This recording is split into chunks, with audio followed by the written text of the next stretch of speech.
I'm here with YEKINDAR after Liquid won their first game at Blast. Congratulations. What are your thoughts after that series? I mean, it was a really tough series. I think both teams showed character. After Mirage, which I think we should have won, we had the 1v4, the Hooksy defuse, last 15-14 round where we didn't kill Monacy on short with up, right?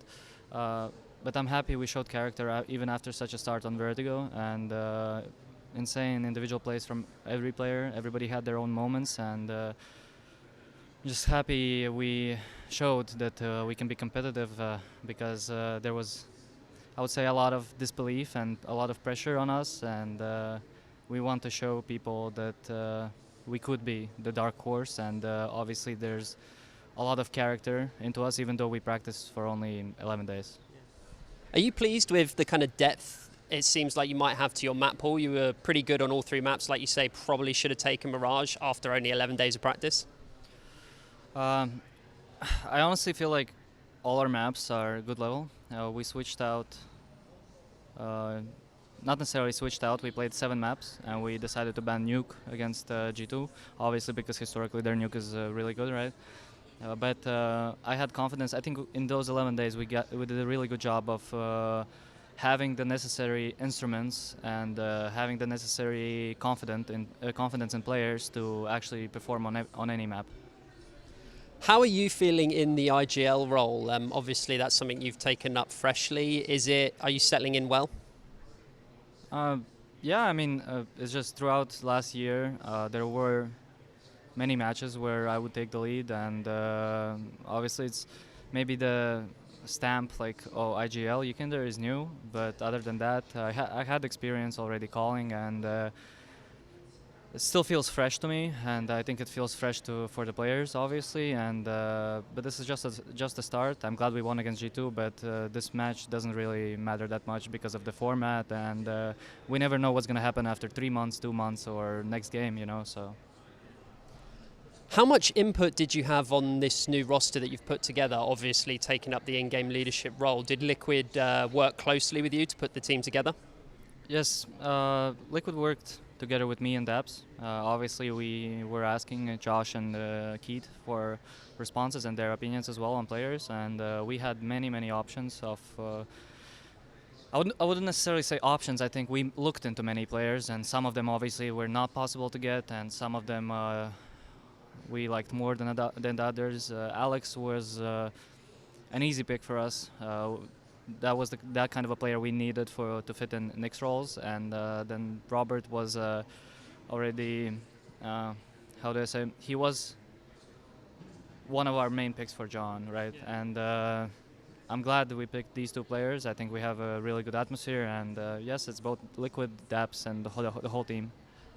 Was the push towards a European roster something that was just natural because of the players available, or how did that come about? The first priority, obviously, we were looking for NA players, and it's hard because even by watching, we watched a couple of NA players, not necessarily much because there's not many, right? And if I'm not mistaken, we watched at least 3, probably. I'm not gonna say names, but I think it's pretty obvious the names, and after watching European players, you just understand how much more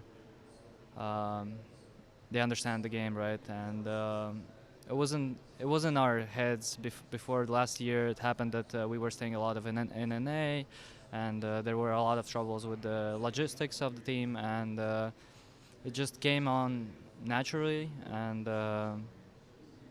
just sad that I mean, nobody willingly left NA. It's just the obstacles didn't allow us. On paper, it looks like you have a really good mix in the roster. You and Patsy are very aggressive players, some of the most aggressive that we have in the scene. And then Rainwaker and Naf are more passive. Is it working out like that on the server, do you think?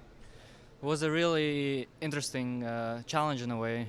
Okay, me and Robert, me and Patsy are pretty easy. You put one guy on one side, the other guy on the other side, and especially if I'm calling, I started to take a bit of a backseat position and put Robert somewhere where usually I would play. But the interesting part was about Naf and Alex, the Rainmaker, right? It was really interesting because they are so similar, and a lot of their positions were crossovering. But we decided to put Keith in more responsible, more of like if you take 5 people in the team, fifth is the lurker, and then fourth guy can go back. So Keith is usually the guy who would go back, and then Alex would stay somewhere else. So it was an interesting challenge and interesting experiment that we did. It's working out at the moment, but I don't know. We could also be doing changes. All of our players are pretty flexible, and I think it wasn't that big of a problem as people would think. How is Rainwaker stepping up in general? Obviously not a lot of time yet, but he's played tons of Tier 2 CS in Europe. How has he adjusted, do you think, so far to the step up to Tier 1? I assume you've been scrimming Tier 1 teams. Obviously, he has way to grow even more as a better player, and you can see in some moments he's inexperienced, but at the same time you can see, especially in clutch scenarios, how he moves. He's really talented end game player, and I've seen a lot of clutches from him in scrims, and the clutches where you would think, oh, I would not do this, and then he wins the round, and then you're like, okay, and I feel like the gap between Tier 2 and Tier 1 has almost nullified in a way, because there's not big of a difference between Tier 2 and Tier 1. Maybe like experience or whatever, but experience you can gain. I feel like Alex deserved the chance for Tier 1, and I think his first debut game was amazing.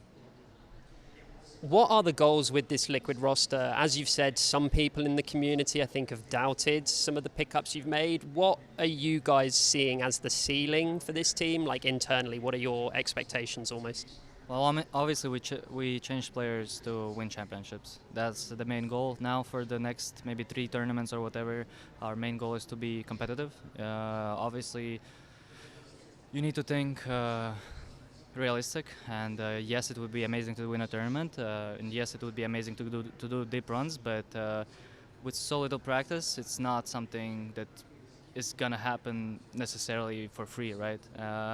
If we're gonna show ourselves on the server and we're going to be strong mentally and we're going to be believing in ourselves, I think we can go for deep runs, maybe even winning, but there's not necessarily a lot of pressure for results at the moment. I would say that we need to win, and we need to show people that we are a reliable Tier 1 team and a competitive team. Thank you very much for speaking to us. I appreciate it.